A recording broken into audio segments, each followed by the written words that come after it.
I remember the email like it was yesterday. Subject line, RE, application decision, Columbia University. I didn't even open it right away. I stared at the bold font for what felt like hours.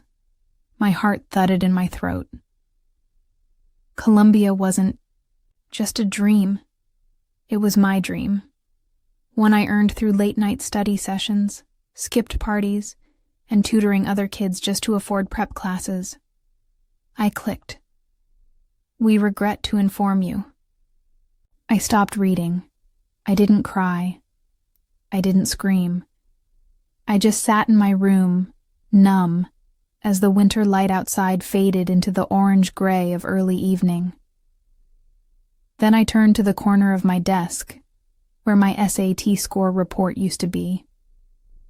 Gone. Always kept it there, pinned under a magnet on my whiteboard. I'd gotten a 1510. Not perfect, but well above the Columbia median. I remembered Mom's stunned face when I showed her. Wow. Maybe you can finally break the family curse. She'd laughed. Then she hugged me and said she was proud. But something about that email didn't sit right. Not the rejection itself, but how quickly it came. I'd submitted early decision. My grades were flawless. My essay was raw, emotional, honest. Everything about my application screamed potential. Unless something went wrong. Unless something never got sent. Unless something was tampered with. 3 weeks later, my younger sister Emily was jumping up and down in the kitchen. She'd gotten in, to Columbia. Her score? 1410. I knew it because she'd whined about it for months, saying it wasn't good enough for the Ivies. She never studied. She rolled her eyes when I told her I was aiming for top schools. She joked that I'd end up a broke genius, and now she was wearing my dream school's hoodie. Can you believe it? I got in, early decision. And they gave me a scholarship. Mom and Dad were beaming. Champagne popped. Dad gave a toast. My name didn't come up once. I forced a smile. My chest ached. Something was off. That night, while everyone else slept, I tiptoed downstairs to the filing cabinet in Dad's home office. I knew they kept copies of our test reports and school paperwork. My hands trembled as I shuffled through the folders. I found Emily's, everything intact, and then mine. No SAT report. No application printout. Just one piece of paper with my Common App essay. Everything else, missing. But something else caught my eye. A printed college board. Login confirmation, with the password handwritten next to it. I don't even remember giving them my login. The next morning, I went to the school counselor's office. Ms. Fletcher had always liked me. I tutored under her after school sometimes. When I told her about the Columbia rejection, she looked confused. That doesn't make sense, she said, flipping through her records. Your rec letters were glowing. GPA's a 4.0. You had that 1510 SAT score, right? I did, I said, but I don't have the score report anymore. My parents said it got misplaced. She frowned. Let me check what Columbia received. She typed something on her screen. Then paused. Her eyes narrowed. According to this, they received a 1280. I blinked. What? That's very strange. Do you want me to call College Board? My voice shook. Yes, it took a week to untangle. A week of waiting, during which I barely ate or slept. Then came the call from College Board. Yes, we see that your account was accessed 3 days before Columbia's deadline. A score cancellation request was made, and replaced with a lower set of results from your earlier test date. I hadn't even remembered that first test. I'd taken it months before after being sick the whole week. It was meant to be a warm-up. And, the woman on the phone added, the IP address used to make the changes matches another account we have on file. For Emily Parker. My sister. My own family. I didn't tell anyone right away. I just went quiet. Detached. Cold. At night, I'd hear Emily laughing upstairs, FaceTiming with her new Columbia friends. My parents started talking about moving her to New York and setting up her new life. Meanwhile, I enrolled at the local state college. Not because I wanted to, because I had no choice. All my other apps had gone to less competitive schools. Columbia was the one I'd put my soul into. They robbed me of it, and no one cared. Not yet. But revenge? Revenge would be a slow, silent thing, and it would start with a login. I logged into her college board account that night. It wasn't hard. The password was the same one she used for everything, our childhood cat's name followed by her birthday. Emily had never been careful with privacy. She used to joke that she had nothing to hide. Turns out she had a lot to hide. Inside her account was a digital trail, logins, score submissions, correspondence with Columbia's admissions department. I downloaded everything. Every timestamp. Every email. Even the draft of an appeal she'd started, asking Columbia to reconsider her early SAT and consider the new score from her retake. The retake she never took. It was my score. She'd submitted my 1510 under her name. I stared at the screen in silence, the blue glow illuminating my hands, clenched tight, bloodless. The betrayal wasn't just that they had used me. It was that they did it so easily, so shamelessly, like I was disposable. The next morning at breakfast, Mom was packing Emily's protein bars into a Columbia-bound care box. Dad was reading out loud the apartment listings he'd found near campus. Found one just a 6-minute walk from Hamilton Hall, he said cheerfully. Bit pricey, but for Emily, worth it. My spoon clattered into my cereal. Emily didn't even look up from her phone. I looked at Mom. Did you ever check what score Columbia got from me? She paused. What do you mean? I mean, when I got rejected. Did you ever wonder why? Her smile flickered. Sweetheart, rejection happens.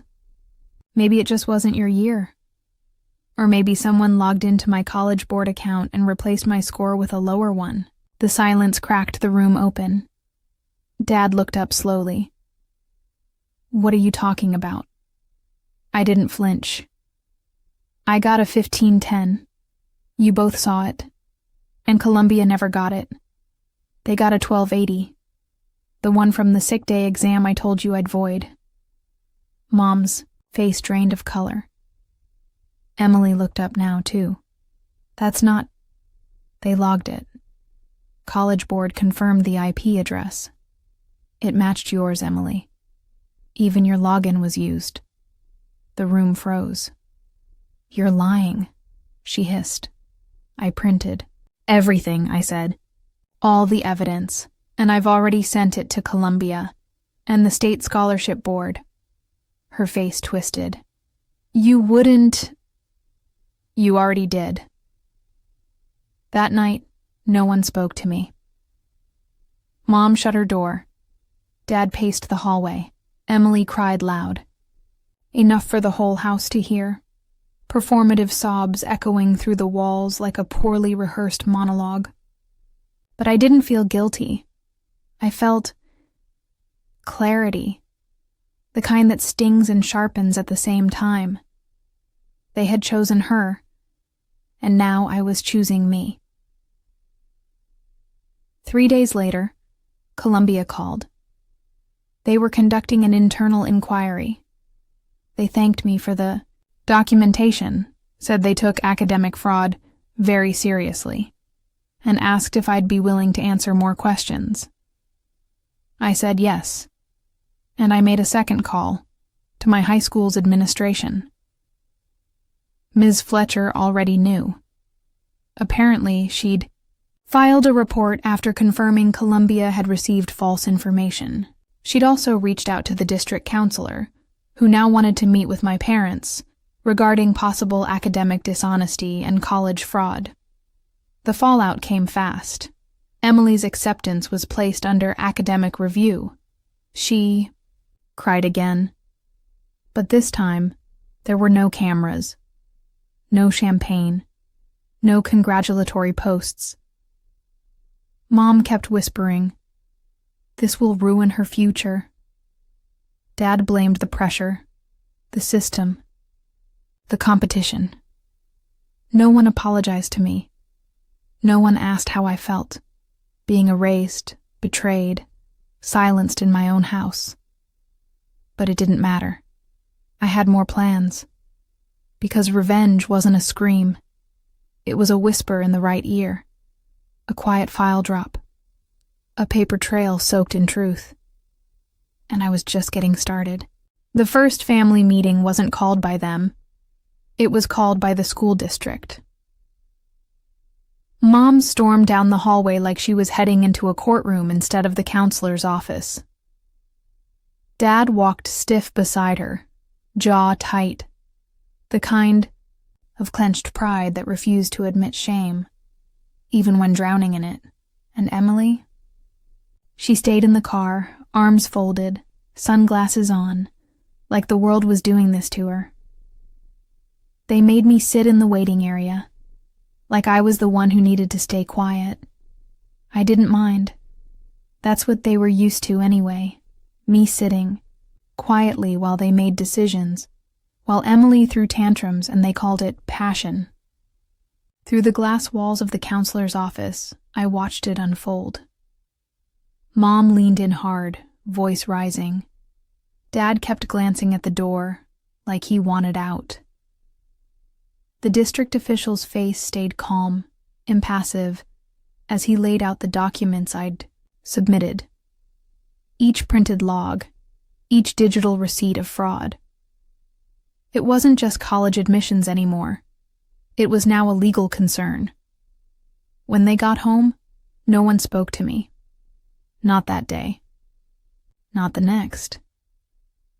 Dinner was eerily silent, save for the scrape of utensils and Emily's occasional sniffles. Her voice was hoarse from crying. Mom wouldn't meet my eyes. But Dad, he looked like he wanted to say something. Only he didn't. Cowardice. Disguised as keeping the peace. They weren't angry because Emily got caught. They were angry because I exposed it. Because for once, I didn't protect the illusion of our family. I started packing the next week. State U had offered me a late transfer after Ms. Fletcher helped escalate my case. One of their admissions officers had seen my revised file, my actual SAT score, my corrected transcript, and my essay. "You were overlooked," they told me. "We'd be lucky to have you here. It wasn't Columbia, but it was mine. I didn't announce my departure. I just began folding clothes and boxing my books quietly over the course of a few evenings. When Mom finally noticed, she stood in my doorway, arms crossed. "So you're just leaving?" I looked at her. "You already did." She didn't respond. Before I left, I stopped by Emily's room. She was lying in bed, curtains drawn, scrolling blankly through her phone. Her acceptance had been revoked. Columbia's decision came quietly, a cold digital line in her portal that read, "Admission rescinded. Academic integrity violation." The scholarship was gone. The spot was gone. And so was the shiny future they'd tried to carve out for her with my stolen work. "I hope you're happy," she whispered, not even looking up. "I'm not," I said honestly. "But I'm not broken either," she scoffed. "You've ruined everything." "No," I said. "I just stopped letting you take it." 3 days later, I moved out. No big send-off, no family photo, no tears on the porch, just a quiet exit from a house I used to think was home. Ms. Fletcher had helped me secure a small scholarship, and I picked up extra shifts at the campus library to cover the rest. I didn't have new clothes or fancy headphones, or a Columbia hoodie. But I had peace, and I had a plan. Because there were still pieces of this story that needed to be told. Online, publicly, documented in a way they couldn't erase. I wasn't done yet. Campus was colder than I expected. Not in weather. The early autumn days were soft and sunlit, brushing golden light against the tree-lined walkways, but in the sense of starting over without anyone. I had no dorm party to join, no roommate gossiping about boys or classes or professors. I shared a 2-bedroom with an older transfer student, who kept to herself and worked 2 jobs. The apartment smelled faintly of black coffee and laundry detergent. It was quiet, and I liked that. Silence had become my armor, but I hadn't come here to disappear. I came to reclaim. My first public post was cautious, a private blog, published anonymously. No names, no dates, just a story, titled, "When My Sister Got Into My Dream College Using My SAT Score." I wrote it like a confession, slow, thoughtful, and honest. I detailed the pressure, the betrayal, the evidence, and the silence that followed. Not a rant. A reckoning. 3 days later, it had 5,000 views. Then 12,000. Then it showed up on a college admissions subreddit. Someone reposted it on TikTok. A girl stitched it with a tearful reaction. A boy commented, "This happened to my cousin.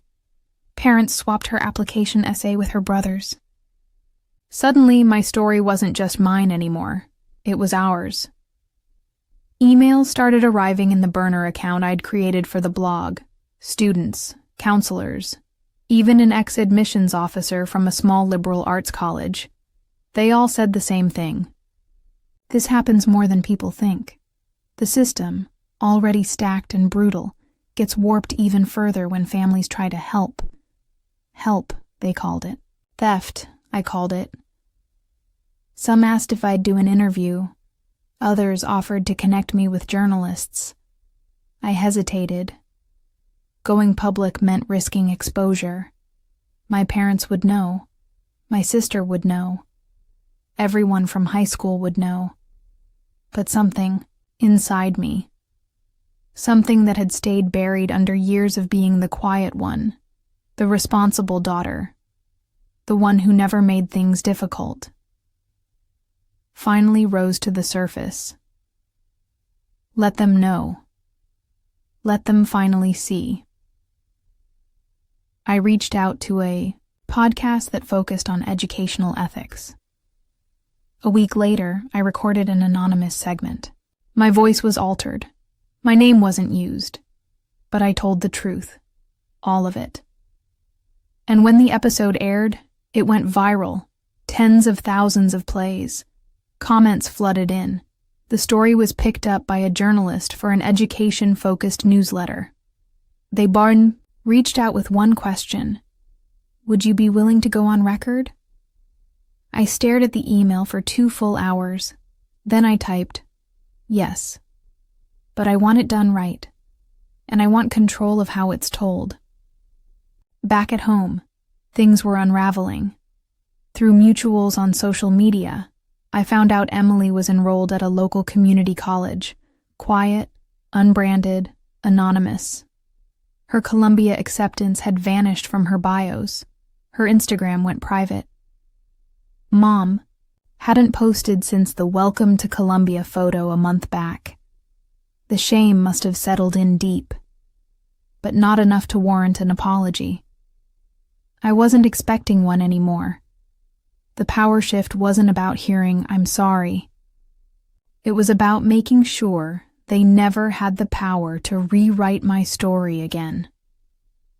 One night, I stood under the sharp white lights of the campus library, phone in hand, staring at the blog's comment section. Someone had written, "I thought I was the only one whose family sabotaged her education. Thank you. You gave me words I didn't know I needed." I exhaled slowly. There was still so much I hadn't told.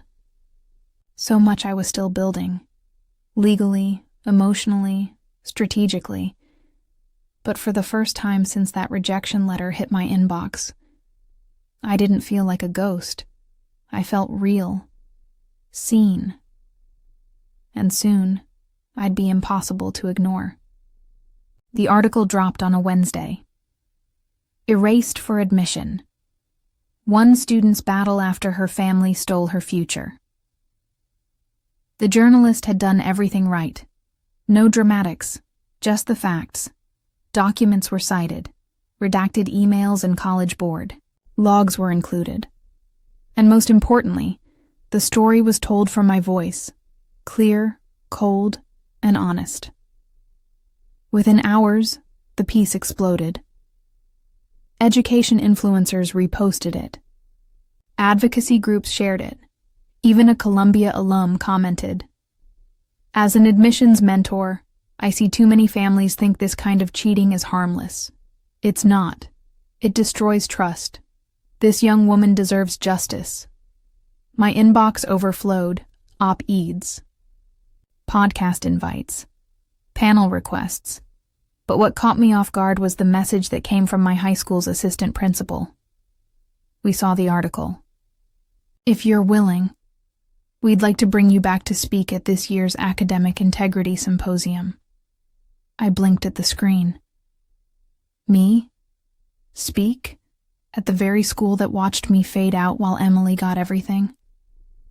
I wasn't sure if it was irony, karma, or opportunity. But I said yes. The first person to contact me from the family was my uncle. Not my parents. Not Emily. My Uncle Richard, the black sheep.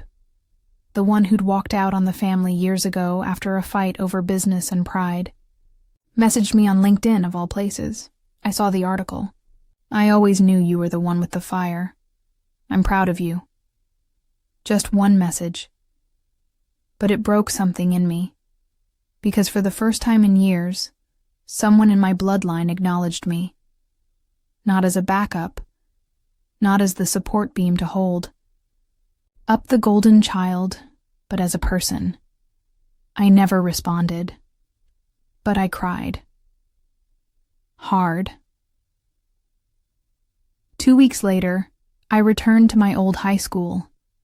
The auditorium looked smaller than I remembered. Same faded seats. Same faint gym floor wax smell. But everything felt different now. I stepped up to the podium with shaking hands. Not from fear, but from restraint. I could have burned the entire house down in words. But I didn't. I told them the truth. About the pressure. About the silence. About what it means to be betrayed by the people you're told will protect you. About how it's not always strangers who steal from you. Sometimes it's family, smiling while they do it. The audience was silent. A teacher cried in the third row. When I stepped off stage, a girl stopped me near the side entrance. She whispered, "My brother stole my scholarship essay. He got the award. My parents told me to let it go."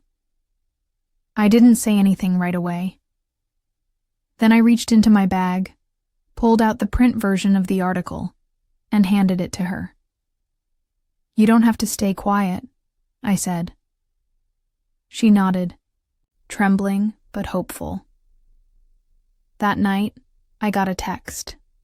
From Mom. Just 2 words. You happy? Not, are you okay? Not, I'm sorry. Not even, let's talk. Just that. Accusatory, bitter, empty. I didn't reply. But I typed and deleted responses for over an hour. In the end, I posted a new blog entry instead. Why I spoke up, even when my family wanted me silent.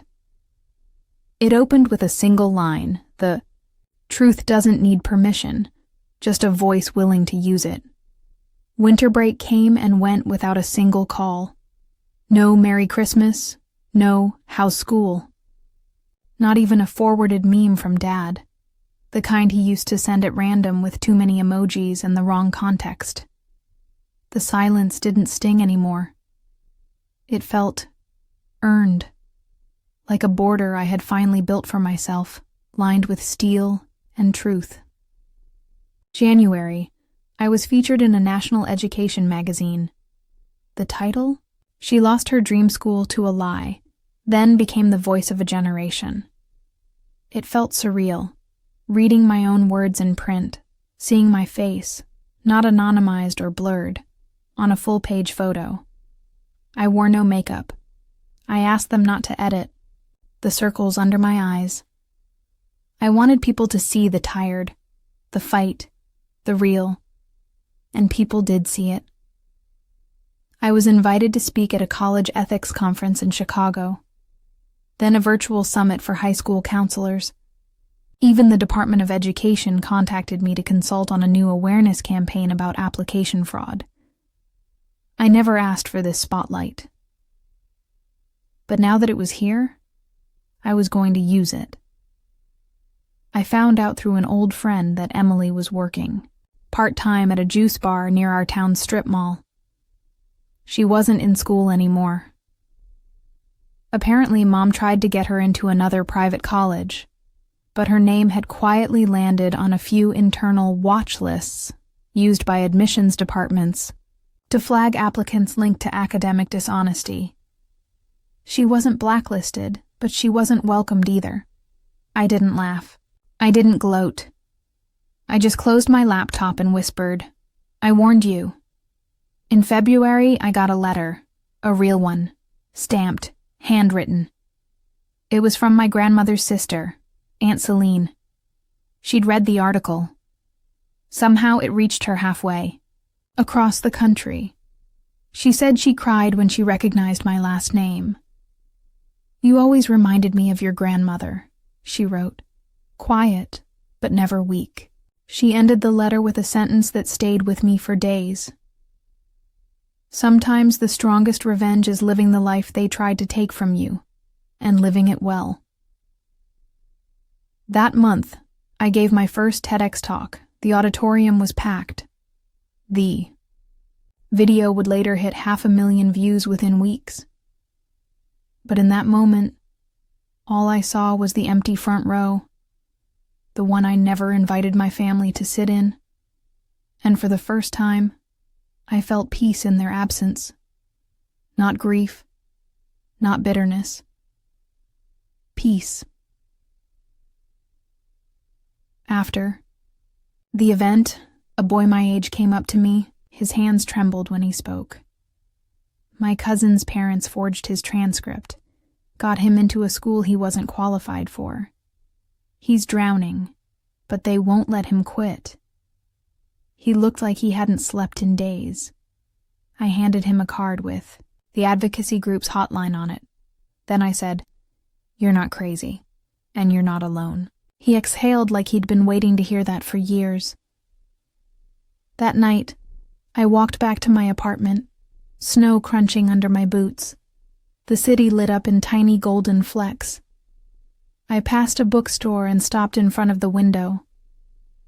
There, propped up, on a display shelf, was the education magazine, open to my face. I smiled. Not because I was famous, or forgiven, but because the girl who once stared at a rejection letter in silence now had everyone listening. And I wasn't finished yet. Spring brought more than sunlight. It brought momentum. The TEDx talk hit 1 million views. Advocacy requests multiplied. College students, guidance counselors, and first-gen applicants flooded my inbox with stories of sabotage, silence, and self-erasure. And not all of them came from people like me. Not just the overlooked daughter or the quiet achiever. Some were from siblings who had benefited from the betrayal. I didn't realize what my parents did until years later. I'm sorry. That one came from a girl in Boston. Another wrote, I was the golden child. Now I'm in therapy because I don't know who I am without the lies they wrapped around me. It was haunting. It was healing. I started replying to every single one. At a campus event in April, I met Dr. Rains, a professor of ethics and policy from another university. She was sharp, cool-toned, no nonsense. The kind of woman who probably didn't cry often, but whose eyes softened when we shook hands. "I've followed your work," she said. "I'm building a research program on interfamily academic fraud. We need real voices, not just case studies." I stared at her. "You want me to help you design it?" She smiled. "No, I want you to co-lead it." By the end of the month, we had secured a joint university grant. I wasn't even done with undergrad yet, and I was co-authoring a national research study. My dear name would be on it, in bold, on record, unerasable. The same name they tried to quietly bury beneath another girl's application. The same name that would now live in databases, libraries, and research logs, with power. Around that time, Emily tried to reach out. It came as a voice memo. "You win. Okay? You win. Are you happy now? I can't go anywhere without people looking at me like I'm some villain. You ruined me." I deleted it. Not out of rage, but because I realized I didn't need it anymore. Her guilt wasn't my trophy. Her failure wasn't my reward. My victory had nothing to do with her anymore. The final blow came quietly, almost anticlimactically. A few months later, I got an email from Columbia University. It wasn't an apology. It was something better, an invitation to join a virtual panel on ethics. In admissions, hosted by them, the very school that rejected me. I laughed. Not cruelly, just lightly, like life had finally developed a sense of humor. I accepted. I didn't ask for compensation, but I did ask that they credit my full name and story at the beginning of the event. They agreed. That summer, I stood under soft stage lights, virtual camera glowing green, and opened the panel with a line I'd never imagined I'd get to say. "Thank you, Columbia University, for the opportunity. I applied here once, under very different circumstances. And while I didn't attend, I finally found my way into your halls, just not the way anyone expected." The moderator smiled. The chat lit up. And somewhere in the audience, I hoped someone like me was listening.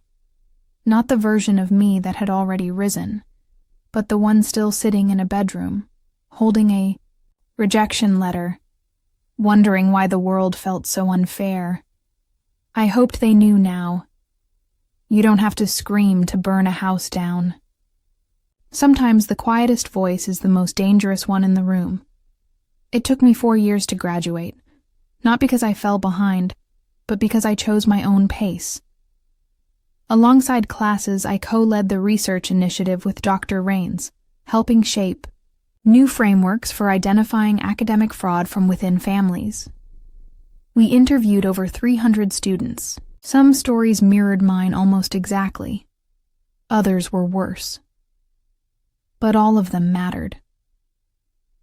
By senior year, our work was cited in a Department of Education brief. And my name, once buried beneath someone else's college application, was now printed in peer-reviewed journals and passed around Capitol Hill. On the day of my graduation, I didn't send invitations home. I didn't tell them what time it started. I didn't even check if they knew. Instead, I stood at the back of the stage in my deep blue gown, hood over my shoulders, valedictorian sash pressing softly against my chest. I hadn't told anyone I was top of my class. When they called my name, my full name, the applause felt distant. Not because it wasn't real, but because my heart was somewhere else, somewhere younger, somewhere in a bedroom, sitting beside a rejection email and an empty whiteboard where my SAT score used to hang, somewhere in silence. I blinked, and suddenly, I was walking across the stage, one step, another, and then I had the diploma in my hands, the one no one could steal. After the ceremony, my advisor pulled me aside. "There's someone here asking for you," she said. I tensed. "Who?" "She said she's your aunt, Celine?" I smiled, and for the first time in a long time, I felt warmth at the word family. We sat outside on a shaded bench as spring danced through the breeze. She handed me a small box. Inside was a ring, delicate, vintage, engraved with an old inscription, "Truth will out." "It was your grandmother's," she said. "She wore it to every one of her lectures, said it gave her strength when people doubted her." I slipped it onto my finger. It fit perfectly. Later that summer, I published my first book. It wasn't just a memoir, it was a manifesto. Unclaimed, the cost of silence in families that betray their daughters. Within weeks, it became a national bestseller. Book clubs dissected it. Educators assigned it. Teenagers emailed me their own hidden truths, their voices, finally echoing beyond the walls of homes built on manipulation and favoritism. And one day, walking through an airport bookstore, I saw it displayed right beside a textbook titled Ethics in the Modern Education System. Full circle. I haven't spoken to my parents in over 5 years. I don't hate them. Hate would still tie me to them. Instead, I outgrew them, like shoes that once fit a smaller version of myself. They never apologized. They probably never will. But I didn't need them to anymore. Because I built a life they can't rewrite. Because I rose without their permission. Because they took my application. But they never took me.